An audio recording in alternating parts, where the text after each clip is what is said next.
আর তার চেয়ে জঘন্য অপরাধ করেছেন দুদকের কর্মকর্তারা। বলতে চায় ডাক্তার জুবাইদা রহমানের নামে মামলা দিয়ে সাজা দিয়েছেন। আরে তাদের ধানমন্ডির একটা জমি বিক্রি করলে ওই দুদকের এই কর্মচারীদের সমস্ত সম্পত্তি কিনে নেওয়া যায়। এই উপমহাদেশের সবচেয়ে সম্ভ্রান্ত পরিবার বাংলাদেশ না, এই উপমহাদেশের সম্ভ্রান্ত পরিবার। যার বাবা রিয়ারের বিড়াল ছিলেন, যার বাবা দেশের মন্ত্রী ছিলেন, যার দাদা এই উপমহাদেশের প্রথম ICS, প্রথম ব্যারিস্টার, আসাম বিধানসভার সদস্য ছিলেন, কংগ্রেসের প্রেসিডেন্ট ছিলেন, সেই আহমদ আলী সাহেব, তার সে নাতি।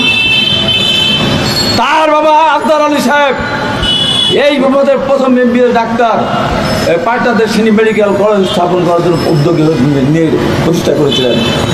জেনারেল উসমানী যার চাচা, তার মতো একজন মানুষ, যার মা লায়লা আঞ্জুমান বেগম সুরভি এনজিওর মাধ্যমে লক্ষ লক্ষ বেকার ছেলেদেরকে তাদেরকে ট্রেনিং দিয়ে তাদের কর্মসূচির ব্যবস্থা করেছেন, তার নামে মামলা দিয়েছেন।